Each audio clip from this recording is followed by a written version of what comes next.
World news के sponsor हैं स्वागत, अदरक, लहसुन और मसाले 100% प्योर एंड हाइजीनिक। अस्सलाम वालेकुम, आदाब। मैं हूं खलील फरहाद। मेरे साथ देखिए वर्ल्ड न्यूज़ बुलेटिन की शुरुआत करते हैं हेडलाइन से। मकबूजा फ़लस्तीन फिर बना जंग का मैदान। इसराइली फ़ौज की जारहियत में मज़ीद 2 फ़लस्तीनी नौजवान हुए शहीद।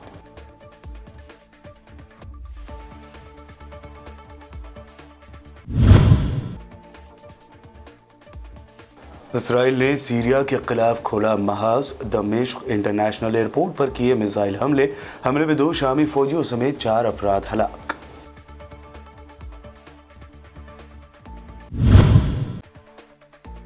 सऊदी अरब में मजीद शदीद बारिश की पेश गोई के बाद अलर्ट जारी। मदीना मुनव्वरा में स्कूलों को कर दिया गया बंद।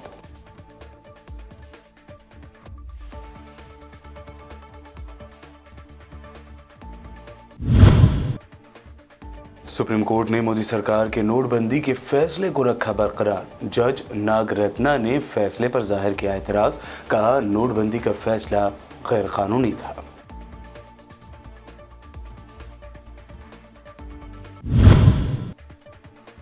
हल्द्वानी में उजाड़ी जा रही मुस्लिम बस्तियों के मुतासरीन से मिले मजलिस कायदीन। मुकम्मल और भरपूर मदद की कराई यकीन दहानी।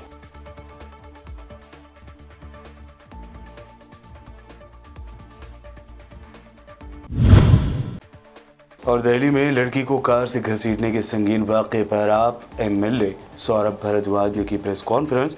दिल्ली पुलिस, दिल्ली के एलजी और बीजेपी पर लगाए संगीन इल्जाम।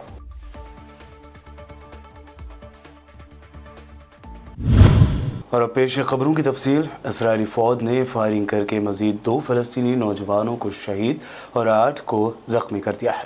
चीनी खबर रसा इदारे के मुताबिक इब्न सीना अस्पताल के डायरेक्टर समरातियर ने बताया कि पीर को शुमाली मगरबी किनारे के शहर जनैन के मगरब में वाक़ गाँव कुफ्रदान में इसराइली फ़ौज ने फायरिंग करके 2 फ़लस्तीनी नौजवानों को शहीद और 8 को ज़ख्मी कर दिया। बता दें कि ये खूनरेज़ इसराइली कार्रवाई यहाँ इस वक्त जारी है जब मकबूजा बैतुल मुक़द्दस जंग का मैदान बना हुआ है और हमास ने इसराइल के ख़िलाफ़ मुसल्लह मज़ाहमत की कॉल दी हुई है।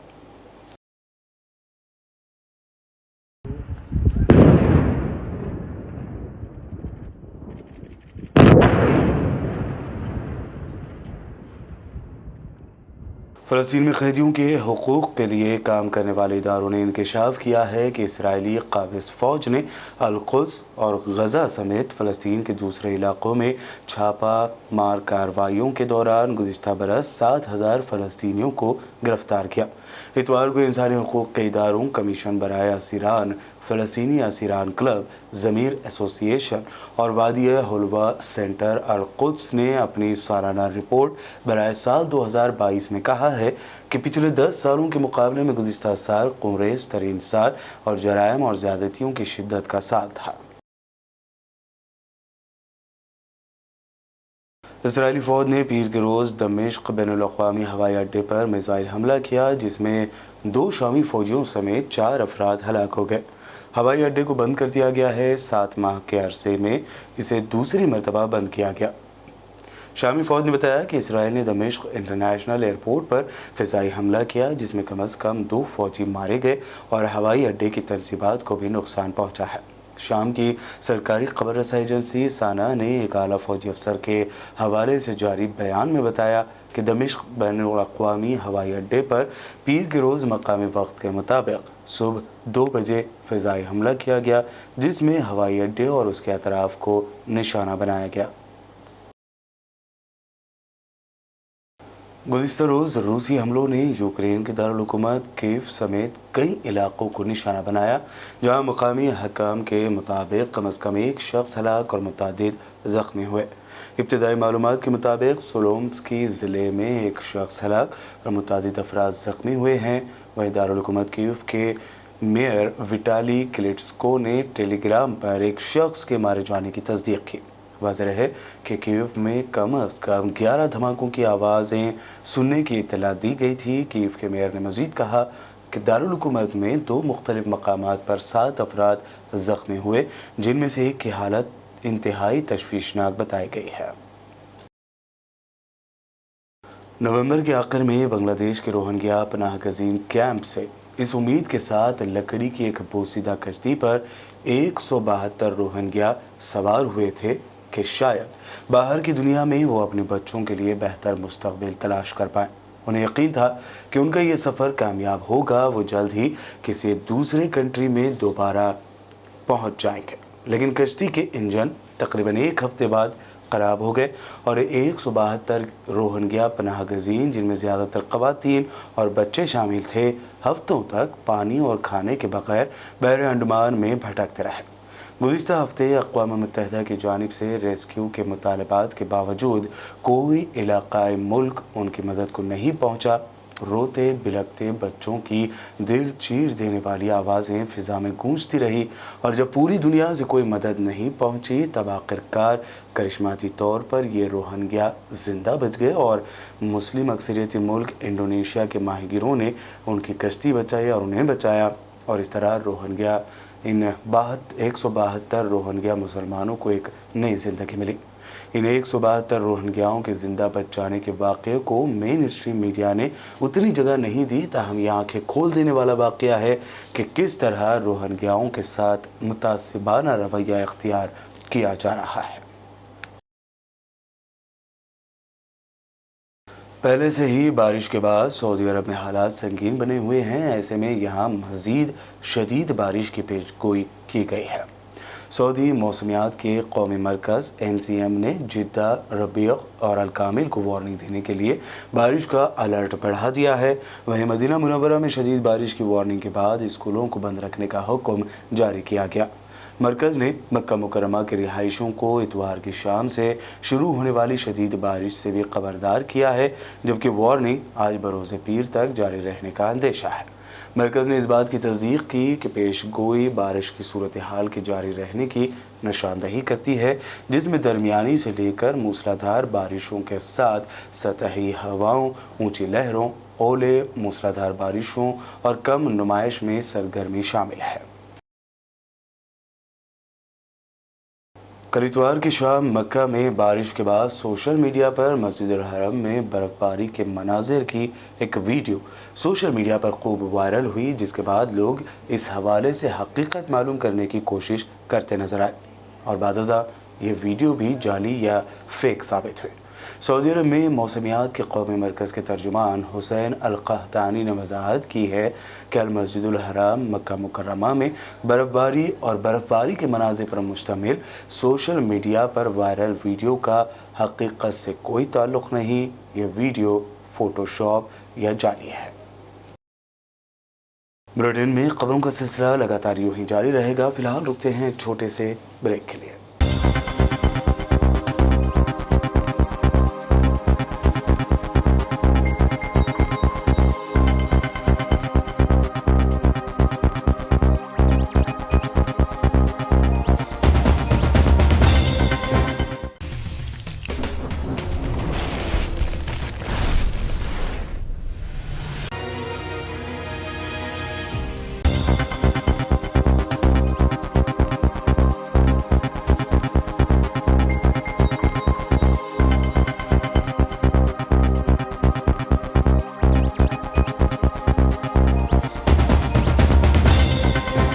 ब्रेक के बाद आगे बढ़ते हैं और अब देखते हैं अहम नेशनल न्यूज़।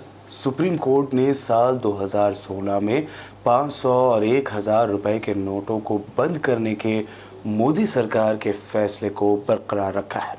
सुप्रीम कोर्ट ने पीर को इस मामले में अपना फैसला सुनाते हुए नोटबंदी के खिलाफ दायर तमाम दरख्वास्तों को भी खारिज कर दिया। 5 जजों की आईनी बेंच ने कहा कि मरकज़ी हुकूमत की तरफ से 500 और 1000 के करेंसी नोटों पर पाबंदी लगाने का फैसला एग्जीक्यूटिव की इक़्तिसादी पॉलिसी का हिस्सा था, उसे अब तब्दील नहीं किया जा सकता। सुप्रीम कोर्ट ने अपने फैसले में कहा कि नोटबंदी से पहले मरकज़ी हुकूमत और रिज़र्व बैंक ऑफ इंडिया के दरमियान बड़ी मुशावरत हुई थी। ये मरकज़ का एक तरफा फैसला नहीं था। हालांकि इस मामले में जस्टिस BC नागरत्ना ने ना इत्तेफाक ज़ाहिर की है। उन्होंने कहा कि मोदी सरकार का 8 नवंबर का नोटबंदी का फैसला गैर कानूनी था। जस्टिस नागरत्ना ने कहा कि मरकज़ी हुकूमत के कहने पर सभी सीरीज़ नोट को चलन से बाहर कर दिया जाना काफ़ी हसास इशू है। कांग्रेस लीडर पवन खेड़ा ने नोटबंदी पर सुप्रीम कोर्ट के आए फैसले को लेकर वजाहत दी है कि बीजेपी झूठ फैला रही है। दरअसल सुप्रीम कोर्ट ने नोटबंदी के अमल को सही ठहराया है। सुप्रीम कोर्ट के जजों ने नोटबंदी की वजह से होने वाले नताइज पर रिमार्क या कोई कमेंट नहीं दिया है। नोटबंदी को लेकर आज माननीय सर्वोच्च न्यायालय ने एक फैसला सुनाया।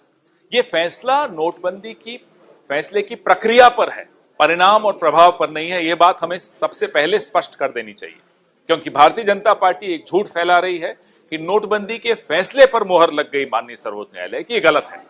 न माननीय सर्वोच्च न्यायालय ने नोटबंदी के प्रभाव पर कोई टिप्पणी की, न परिणाम पर कोई टिप्पणी की। उन्होंने सिर्फ ये कहा कि जो आरबीआई एक्ट 1934 का है उसका सेक्शन 26(2) का पालन हुआ, बस, इससे आगे और कुछ नहीं। यहां तक कि एक न्यायाधीश ने तो यह भी कहा कि यह फैसला संसद की मंजूरी से होना चाहिए था। तो फैसले पर भी और फैसले की प्रक्रिया पर भी एक सवाल तो वहां से भी आया है। हमारे सवाल जस के तस हैं।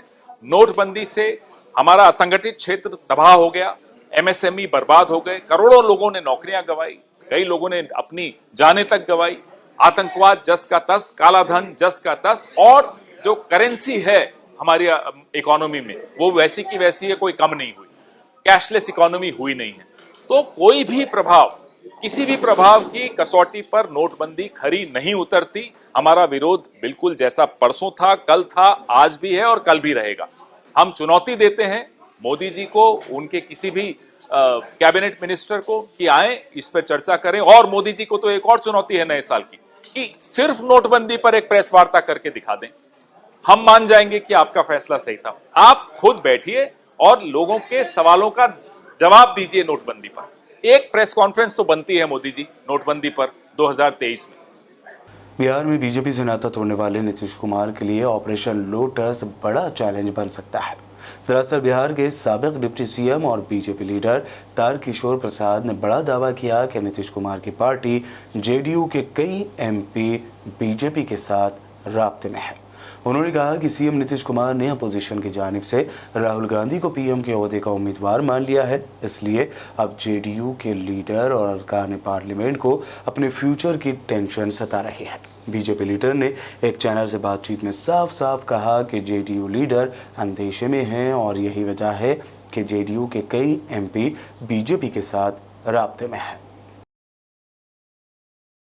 उत्तराखंड के हल्द्वानी में रेलवे की जानिब से मुस्लिम अक्सरियती बस्ती को खाली कराने के बाद उठे हंगामे के दरमियान इमाम कायदीन ने मुतासरीन से बात की और उन्हें यकीन दिलाया कि पार्टी सरबराह असदुद्दीन ओवैसी हालात पर नज़र रखे हुए हैं और उन्हें मुकम्मल और भरपूर सपोर्ट किया जाएगा।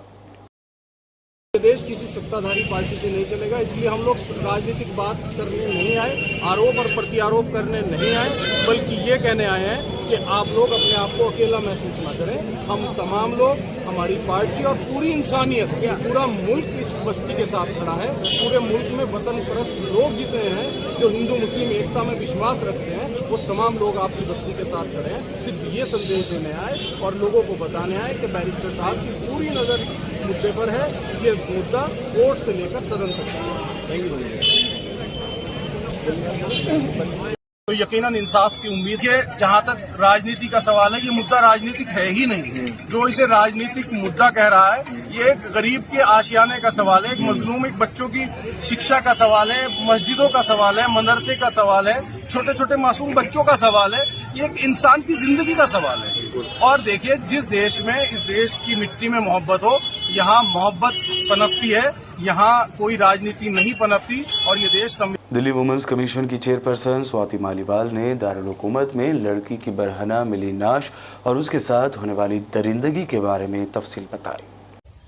दिल्ली के कंझावला इलाके से एक बहुत ही दिल दहलाने वाली घटना सामने आई है। बताया जा रहा है कि कल रात एक लड़की स्कूटी पे जा रही थी और उस लड़की की स्कूटी को ठोकर मारी एक गाड़ी ने, जिसमें 5 लोग नशे में धुत सवार थे। लड़की को चोट लगी, लड़की गिर गई और ये गाड़ी उस लड़की को घसीटते हुए कई किलोमीटर तक लेकर गई, जिस वजह से लड़की की मौत हो गई है। लड़की का नग्न शरीर पाया गया है दिल्ली की सड़कों पर। ये बहुत ही ज़्यादा डराने वाली घटना है और हमने समन्स इशू करे हैं दिल्ली पुलिस को, क्योंकि सबसे पहले तो वो ये हमें आकर एक्सप्लेन करें कि क्या हुआ और लड़की को इंसाफ कैसे दिलाया जाएगा। दूसरी बात मैं ये जानना चाहती हूँ कि न्यू ईयर्स ईव पर दिल्ली पुलिस की दिल्ली में क्या सुरक्षा व्यवस्था है कि लड़की को इतने किलोमीटर तक घसीट कर लेकर जाया जाता है और कोई चेक पोस्ट नहीं है। वो लोग दारू पी के गाड़ी चला कैसे रहे थे, उनके ऊपर कोई एक्शन नहीं हुआ। क्या दिल्ली पुलिस की कोई सुरक्षा व्यवस्था नहीं थी कल रात दिल्ली में? ये बहुत बहुत बहुत डराने वाली बात है। दिल्ली महिला आयोग ने समन्स इशू करे हैं दिल्ली पुलिस को और मैं चाहती हूँ कि एक्शन हो। आम आदमी पार्टी एमएलए सौरभ भारद्वाज ने दिल्ली में लड़की के साथ होने वाली बर्बरियत पर न सिर्फ दिल्ली पुलिस, एलजी बल्कि बीजेपी पर भी कई संगीन इल्जाम आयद किए हैं। एक सामान्य प्रोटोकॉल है कि नए साल के जश्न के दिन आधी रात और उसके बाद तक सड़कों पे लोग मौजूद होते हैं। जगह जगह पुलिस की बैरिकेडिंग लगना एक सामान्य प्रोटोकॉल है। जगह जगह पे चेक पोस्ट पे लोगों की शिनाख्त करना, कोई ड्रिंक एंड ड्राइविंग कर रहा है, शराब पी के गाड़ी चला रहा है, कोई भी इस तरीके की सस्पिशियस एक्टिविटी हो रही है, ये पुलिस का एक बहुत ही साधारण प्रोटोकॉल है कि वो 31 दिसंबर की रात को होता है। ऐसी रात को दिल्ली पुलिस को रात को करीब 3:22 पे, जो कि ये दिल्ली पुलिस का खुद का रिकॉर्ड है, एक दुकानदार जो हलवाई का काम करता है वो फोन करके बताता है कि साहब एक बोलेरो गाड़ी ग्रे कलर की जा रही है जिसके अंदर नग्न अवस्था के अंदर एक लड़की फंसी हुई है और वो गाड़ी 20 से 30 की स्पीड पे चल रही है। इसको आप देखें, 3:23 की बात है रात की, और वो आदमी उस गाड़ी का पीछा खुद करता है। 22 बार पुलिस को फोन करता है, 22 बार, और पुलिस उस गाड़ी को नहीं पकड़ पाती है। वो आदमी लगातार उस गाड़ी का पीछा कर रहा है, वो गाड़ी वहीं उस इलाके में घूम रही है, आगे जाती है, यू टर्न लेके फिर आती है, फिर आगे से फिर यू टर्न लेके फिर आती है। पुलिस उनको रंगे हाथों नहीं पकड़ पाती। 4:11 पर जब कॉल आती है कि साहब एक जगह लाश पड़ी है, एक लड़की की नग्न अवस्था में है, तो पुलिस उस लाश को बरामद करने पहुंचती है। क्या ये दिल्ली पुलिस और दिल्ली पुलिस के सरगना विनय सक्सेना जी, जो हमारे उपराज्यपाल भी हैं दुर्भाग्यवश, उनके ऊपर एक बड़ा सवालिया निशान नहीं लगाता? एक चश्मदीद गवाह 22 फोन कर रहा है पुलिस वालों को और पीछे पीछे चल रहा है उस लाश के। 3 पीसीआर वैन रास्ते में मिली उसको, 3 पीसीआर की गाड़ियां, और बेगमपुर वाले को तो इसने बताया कि देखो, और पीसीआर वाले उस गाड़ी को रोकने के लिए नहीं तैयार थे। ये भारतीय जनता पार्टी के नेताओं की बेशर्मी है। ये हाल किया है इन्होंने हमारे देश की संस्थाओं का। भारतीय जनता पार्टी ने, हमारे उपराज्यपाल विनय सक्सेना ने दिल्ली पुलिस जैसे इंस्टीट्यूशन को इस हालत में लाके खड़ा कर दिया कि भारतीय जनता पार्टी का नेता हमारी बच्ची को नंगा करके घसीट रहा है, और दिल्ली पुलिस की औकात नहीं कि उनकी पीसीआर उसकी गाड़ी को रोक ले। यह हालत करी है एलजी विनय सक्सेना ने दिल्ली पुलिस जैसे इंस्टीट्यूशन की। आप सोचिए, यह सिर्फ इत्तेफाक है कि पीसीआर गाड़ियां आ रही हैं, 22 कॉल हो गई, कोई रोकने के लिए तैयार नहीं। दिल्ली में एक लड़की को गाड़ी से कई किलोमीटर तक घसीटने के वाक़ये को बेहद शर्मनाक करार देते हुए सीएम अरविंद केजरीवाल ने कहा कि कसूरवार कितने भी रसूखदार हों, उन्हें सख्त से सख्त सज़ा मिलनी चाहिए। बहुत बेहद शर्मनाक घटना है और समझ में नहीं आता कि हमारा समाज किस तरफ जा रहा है, जब कुछ लड़कों ने अपनी गाड़ी से एक लड़की को कई किलोमीटर तक घसीटा और उसकी बहुत दर्दनाक मौत हो गई। अभी उसका पोस्टमार्टम मैंने पता किया था, अभी पोस्टमार्टम शायद चल रहा है, और जो भी उसकी रिपोर्ट आएगी मैं उम्मीद करता हूँ कि और अपील करता हूँ कि चाहे जितने भी रसूख वाले क्यों ना हों जो दोषी हैं, उनको सख्त से सख्त सज़ा मिलनी चाहिए। ऐसा ये तो रेयरेस्ट ऑफ रेयर क्राइम्स में आता है, ऐसे लोगों को तो फांसी की सज़ा मिलनी चाहिए। ये तो गलत है, पत्रकारों को ऐसे अरेस्ट करेंगे तो आवाज़ कौन उठाएगा फिर? वही मैंने कहा, जो भी कोई भी हो, मैं उसमें अभी नहीं जाऊंगा, लेकिन चाहे कितने भी रसूख वाले लोग हों, ये तो किसी की भी बेटी के साथ हो सकता है, किसी की भी बहन बहू के साथ हो सकता है। तो इसमें चाहे कितना भी कनेक्शन वाले लोग हों, पॉलिटिकली कितने भी कनेक्टेड लोग हों, हम सबको मिलकर प्रयास करना है कि उनको सख्त से सख्त सज़ा मिलनी चाहिए। आखिर में हेडलाइंस पर एक और नजर। मकबूजा फ़लस्तीन फिर बना जंग का मैदान। इसराइली फ़ौज की जारहियत में मज़ीद 2 फ़लस्तीनी नौजवान हुए शहीद।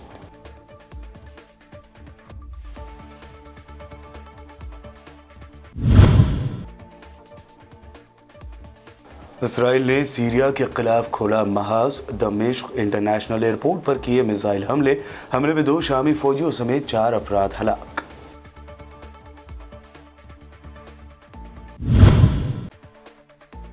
सऊदी अरब में मजीद शदीद बारिश की पेश गोई के बाद अलर्ट जारी। मदीना मुनव्वरा में स्कूलों को कर दिया गया बंद।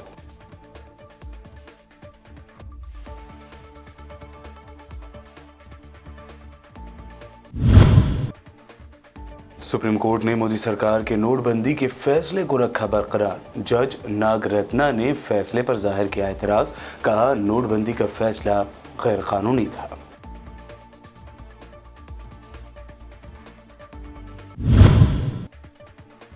हल्द्वानी में उजाड़ी जा रही मुस्लिम बस्तियों के मुतासरीन से मिले मजलिस कायदीन। मुकम्मल और भरपूर मदद की कराई यकीन दहानी।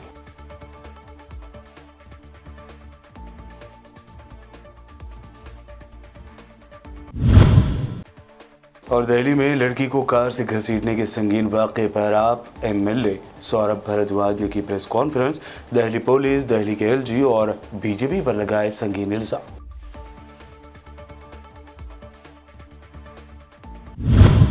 वर्ल्ड न्यूज़ में ये थी अब तक की अहम इंटरनेशनल और नेशनल न्यूज़। देखते रहिए बीबीएन चैनल। बीबीएन चैनल के व्यूअर्स के लिए एक अहम इत्तला।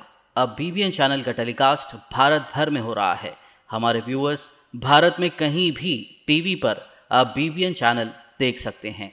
स्क्रीन पर बीबीएन चैनल की टेलीकास्ट डिटेल्स दस्तयाब हैं। इसके अलावा भारत भर में किसी भी एरिया में अगर आप बीबीएन चैनल देखना चाहते हैं तो आप अपने केबल ऑपरेटर को इसके लिए कह सकते हैं। आपकी डिमांड पर वो ज़रूर बीबीएन चैनल टेलीकास्ट करेंगे, क्योंकि बीबीएन एक फ्री टू एयर चैनल है। इसके लिए आपको सिर्फ हमारे दिए गए नंबर पर केबल ऑपरेटर से कॉल या व्हाट्सएप पर मैसेज करवाना है। हम आपके केबल ऑपरेटर तक बीबीएन चैनल पहुंचा देंगे, जिससे वो आपके एरिया में टेलीकास्ट कर सकते हैं। इसके लिए चैनल की हमारी पूरी टीम लगातार काम कर रही है ताकि आप तक बीबीएन चैनल को पहुंचाया जाए। इसके अलावा बीबीएन चैनल को भारत भर में रिपोर्टर्स की ज़रूरत है। अगर आप सहाफ़ी हैं और बीबीएन चैनल से जुड़ना चाहते हैं तो आप भी दिए गए नंबर पर रब्त कर सकते हैं।